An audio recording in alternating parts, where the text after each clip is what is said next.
Hello दोस्तों, welcome to PW only IAS. दोस्तों, interview एक ऐसा कंपोनेंट है, अगर उसके अंदर कोई अच्छा स्कोर कर लेना तो डेफिनेटली अपना जो ड्रीम, जो भी उनका कैडर है एंड साथ ही साथ जो भी वो सर्विस चाहते हैं, कहीं ना कहीं वहां तक पहुंचना थोड़ा आसान हो जाता है। ऐसा मैं इसलिए कह रहा हूं क्योंकि अगर आप पिछले कुछ सालों के स्कोर्स देखो तो बहुत सारे कैंडिडेट्स ऐसे भी होते हैं जिनको लगभग शायद आउट ऑफ 275 मार्क्स इंटरव्यू के अंदर 90 या 100 मार्क्स ही मिलते हैं, पर साथ ही साथ हाईएस्ट मार्क्स यहाँ पे 216 तक भी जा सकते हैं। तो आप नोटिस कर रहे हो कितनी बड़ी रेंज है इंटरव्यू की। और ऐसे टाइम के अंदर जो इंटरव्यू है, जो हमारा पर्सनैलिटी टेस्ट है, उसकी मदद से कैंडिडेट कितना सूटेबल है ये पता लगता है पब्लिक सर्विसेज के लिए। देखो, जो इंटेलेक्चुअल चीजें हैं, जो आपका कैसा आपका स्टडीज है, वो सारी चीजें तो काफी हद तक मेंस में स्टडी हो चुकी हैं, पर यहाँ पर आपका जो कम्युनिकेशन स्किल्स है, साथ ही साथ आपकी ओवरऑल सूटेबिलिटी एक पब्लिक सर्विस के अंदर एक अच्छे करियर के कितना रिक्वायर्ड है, वो सारी चीजें यहाँ पे चेक करी जाती हैं। और आप एक बात नोटिस करो, अगर मैं ये पता हो ना कि हमारे जो इंटरव्यू लेंगे उनका आखिर बैकग्राउंड क्या है, ये थोड़ा सा हमें कई बार हेल्प कर जाता है। सर वो कैसे? देखो, अगर आप किसी पर्सन से बात करना चाहते हो और आपको उनका बैकग्राउंड पता है, किस बैकग्राउंड से आते हैं, किस तरह की उनकी यहाँ पे क्या वो थिंकिंग है या फिर उनकी क्या एक्सपर्टीज रही है, ये सारी चीजें हमें हेल्प करती हैं एक इंटरव्यू के अंदर एक एज लाने के अंदर। कई बार इससे हम एरियाज जहां से क्वेश्चन आ सकते हैं वो भी हमें पता लग सकते हैं, एंड कहीं ना कहीं हमारा जो कम्युनिकेशन है ना, वो और भी बेहतर हो सकता है, एंड हम अपने ओपिनियंस को बहुत ही बेहतर ढंग के अंदर बता सकते हैं। तो आज के सेशन के अंदर हम ये जानेंगे कि यूपीएससी के अंदर जो पूरा हमारा बोर्ड है, वहां पर हमारे कौन कौन से मेंबर्स होते हैं, एंड उनका एक आइडिया हमें यहाँ पे लग जाएगा। ठीक है, तो स्टार्टिंग फ्रॉम द चेयरमैन, बाकी सारे मेंबर्स को हम यहाँ पे बहुत अच्छे से पढ़ने वाले हैं, साथ ही साथ उनका क्या एक्सपर्टीज हम ये भी जानेंगे। हमारी पीडब्ल्यू ओनली आईएएस की टीम भी यहाँ पर आपके लिए बहुत अच्छी अपॉर्चुनिटी प्रोवाइड कर रही है थ्रू इंटरव्यू गाइडेंस प्रोग्राम। दोस्तों, अगर आप हमारी वेबसाइट pwonlyis.com विजिट कीजिए, जो भी कैंडिडेट्स इंटरव्यू दे रहे हैं, इस वेबसाइट पे ऊपर जाकर आप यहाँ पर ना क्लिक कर सकते हैं, जहां पर मैं यहाँ पे मेंशन कर रहा हूँ, बिल्कुल टॉप के ऊपर आपकी चीज देखने को मिल जाएगी। और जैसे ही आप इसके ऊपर क्लिक करोगे, आप हमारे आईजीपी प्रोग्राम के ऊपर यहाँ पे दिख जाओगे। तो यहाँ पर आप यहाँ पे नीचे जाके हमारे साथ व्हाट्सएप के अंदर एनरोल कर सकते हैं, एंड बहुत सारे इंपॉर्टेंट फीचर्स, जैसे बिल्कुल आपका जो मॉक इंटरव्यू होगा वो इन लाइन होगा जैसा आपका फाइनल इंटरव्यू जाने वाला है, क्योंकि बहुत सारे पैनलिस्ट हमारे साथ ऐसे हैं जिन्होंने खुद यूपीएससी में इंटरव्यूज लिए हुए हैं।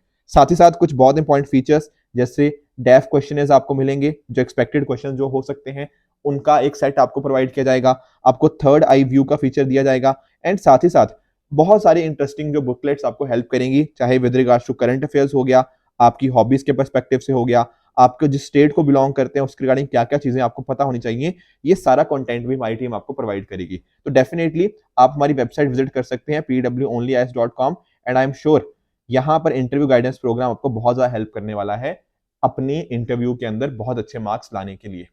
चलिए स्टार्ट करते हैं और आते हैं हमारे पैनलिस्ट की तरफ।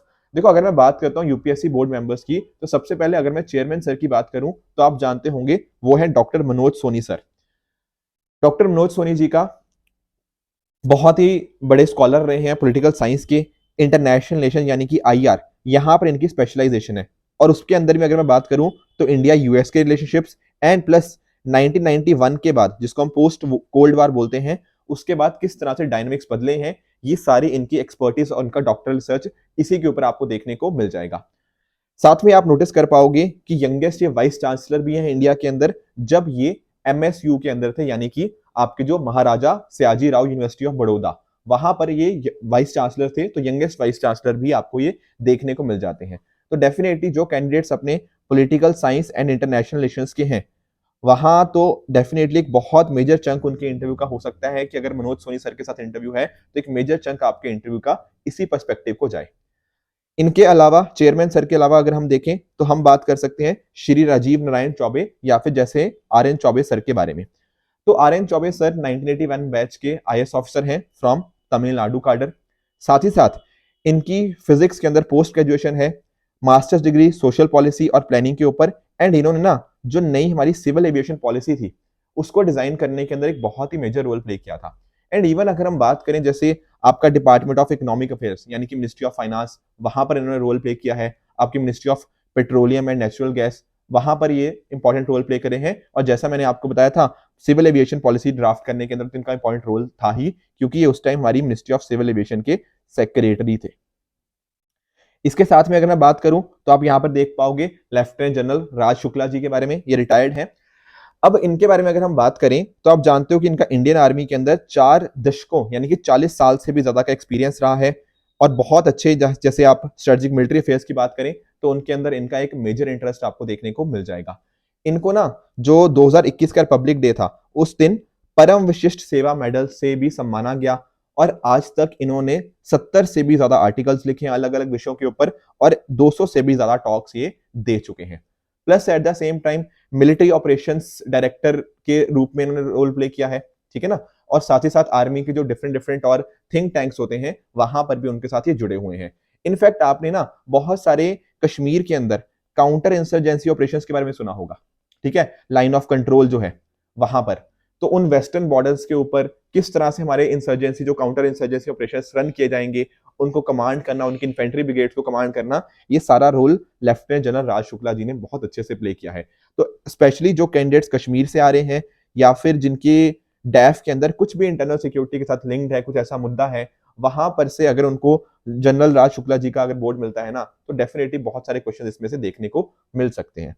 साथ ही साथ बात करें हम प्रीति सुडान मैम की, तो दोस्तों अगर आप जानते होंगे जैसे बेटी बचाओ बेटी पढ़ाओ स्कीम के बारे में, एक बहुत ही इंपॉर्टेंट स्कीम रही है इस सरकार की, तो वो जो स्कीम थी ना, वो लाने के पीछे मेजर रोल किसका था? प्रीति सुडान मैम का। हम अक्सर बात करते हैं कि इस सरकार ने लेकर आई, इस सरकार ने लेकर आई, पर एक्चुअल में बहुत सारे आईएएस ऑफिसर्स का वो मेहनत होती है, बहुत सारे उनका रिसर्च होता है, और क्या क्या उनकी गाइडलाइंस होनी चाहिए, वो यहाँ पर प्रीति सुडान मैम जी का रोल रहा है। आयुष्मान भारत के बारे में हम सब लोग जानते हैं, एक फ्लैगशिप स्कीम है। अभी रिसेंटली कुछ इश्यूज भी आए थे यहाँ पे, कुछ ना डेटा गलत भी था, बहुत सारे कुछ छोटे मोटे स्कैम्स भी इसमें देखने को मिले थे अभी रिसेंट टाइम्स के अंदर आयुष्मान भारत के अंदर।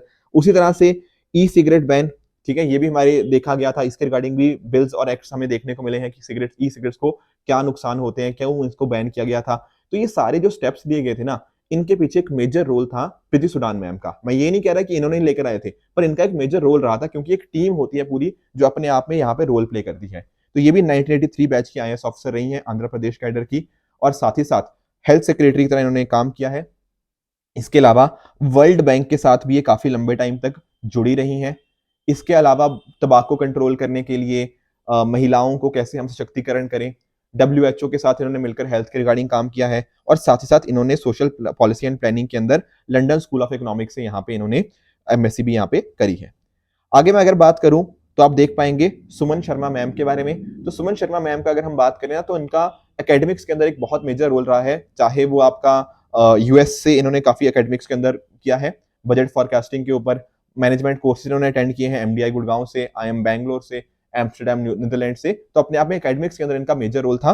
पर वैसे ये 1990 बैच की Indian revenue services income tax, ठीक है, इनकम टैक्स की ये ऑफिसर रही हैं, एंड साथ ही साथ आपके central board of direct taxes CBDT के साथ बहुत बहुत इंपॉर्टेंट पोजीशन के साथ इन्होंने काम किया है। साथ में ना जैसे हम अपने इकोनॉमिक्स के सिलेबस के अंदर पढ़ते हैं इंटरनेशनल टैक्सेशन के बारे में या ट्रांसफर प्राइसिंग, तो एक बहुत इंपॉर्टेंट टॉपिक रहा है, चाहे यूपीएससी के प्रीलिम्स और मेंस के पर्सपेक्टिव से। तो उन सब्जेक्ट्स मैटर के ऊपर एक्सपर्टीज है सुमन शर्मा मैम की।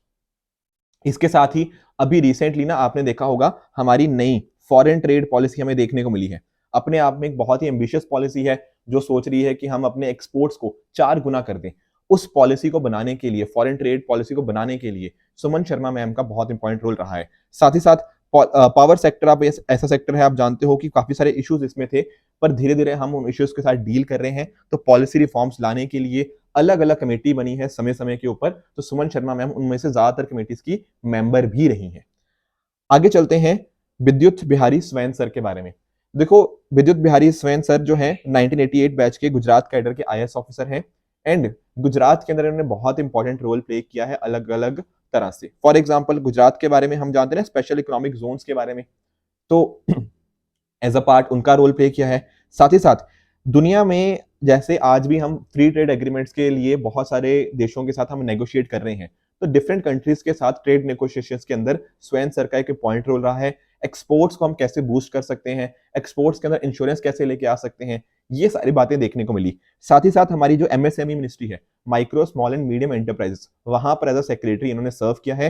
कंटेम्प्रेरी इंडियन आर्ट इनका एक्सपर्टीज है। एंड साथ ही साथ जो आपकी ऑटोग्राफ्ट बुक्स होती है ना, उनको कलेक्ट करने का भी इनको बहुत इंपॉर्टेंट एक शौक, एक हॉबी आप इनको कह सकते हो। उसी तरह बात करें डॉक्टर दिनेश दासा सर की, तो ये जो गुजरात पब्लिक सर्विस कमीशन है उसके पहले मेंबर थे, फिर बाद में he became the chairman of the Gujarat public service commission. इनकी जो एक्सपर्टीज है ना, वो एग्रीकल्चर और फॉरेस्ट्री इस सेक्टर में ज्यादा है, क्योंकि इन्होंने गुजरात एग्रीकल्चर यूनिवर्सिटी से ही एग्रो फॉरेस्ट्री के अंदर एमएससी करी है। सस्टेनेबल डेवलपमेंट को हम कैसे प्रमोट कर सकते हैं, एग्रीकल्चर में सस्टेनेबिलिटी कैसे आ सकती है, ये सारे काम इनके द्वारा यहाँ पे देखे गए हैं। साथ ही साथ अगर हम बात करें ना, तो गुजरात की जो सिविल सर्विसेज थी उसके अंदर एग्जाम पैटर्न कैसा होना चाहिए, सिलेबस कैसा होना चाहिए, ताकि वहां की लोकल नीड्स को भी हम ध्यान में रखें, बट ओवरऑल हम चीजों को भी ध्यान में कर पाए, तो वहां पर डॉक्टर दिनेश दासा जी का इंपॉर्टेंट रोल रहा है। इनकी जो करियर की स्टार्ट थी, उन्होंने स्टार्ट किया था इन LIC, life insurance corporation of India. News में बार बार रहती भी है, तो हमें इसके बारे में डेफिनेटली पता होना चाहिए। Plus at the same time हम जानते हैं गुजरात का टूरिज्म काफी ज्यादा अच्छा है, ठीक है। तो गुजरात टूरिज्म को प्रमोट करने के लिए इनका रोल काफी इंपॉर्टेंट रहा है। He has also served as a director of Gujarat tourism. और बाकी जो हमारी न्यू एजुकेशन पॉलिसी है, नेशनल एजुकेशन पॉलिसी, उसको इंप्लीमेंट करने के लिए ये उसके कन्वीनर थे। तो एजुकेशन सेक्टर में भी इनका रोल इंपॉर्टेंट रहा है। देखो, बहुत सारे आपने आज के सेशन से समझा होगा कि हमारे जो चेयरपर्सन है एंड साथ ही साथ जो 6 मेंबर्स हैं, उनका काफी एक रिच एक्सपीरियंस रहा है over the time. And definitely ये जो सारे मुद्दे हैं ना, इनके बारे में तो हमें एक्सपर्टीज होनी ही चाहिए, स्पेशली अगर कोई ऐसी चीज है जो हमारी डेफ की इनके साथ मैच करती है। जैसे फॉर एग्जांपल बहुत सारी मैंने स्टूडेंट्स ऐसे देखे हैं कि जैसे कोई फीमेल कैंडिडेट है, लेट्स से वो हरियाणा से हैं, तो वहां पर उनसे बेटी बचाओ बेटी पढ़ाओ के ऊपर क्वेश्चन बहुत ही रेगुलरली पूछे गए हैं। और जब वो प्रीति सुडान मैम ने खुद उसको इंप्लीमेंट करने के अंदर रोल प्ले किया है, तो डेफिनेटली क्वेश्चन हो सकता है थोड़े इन डेप्थ वहां से पूछे जा सकते हैं। तो ये आई होप आपको एक आइडिया लगा होगा हमारे जितने भी यूपीएससी बोर्ड मेंबर्स हैं उनकी प्रोफाइल के बारे में। तो एक हमें एक जब हम इंटरेक्ट करेंगे ना, तो हमारे जो हम बात कर रहे हैं उसके अंदर भी वो डेप्थ झलकनी चाहिए। बाकी हमारा पीडब्ल्यू ओनली आईएएस का जो आईजीबी प्रोग्राम है, इंटरव्यू गाइडेंस प्रोग्राम, उसके अंदर आप डेफिनेटली जुड़ सकते हैं pwonlyias.com वेबसाइट पर जाके। एंड आई एम श्योर वहां पर जो आपको इनसाइट्स मिलेंगे, they will help you in your final interview, ताकि आप उनमें एक बहुत अच्छा स्कोर कर पाओ। तो दोस्तों, इसी तरह से आप भी अपने एंड पे हार्डवर्क करते रहिए। Thank you so much for the discussion.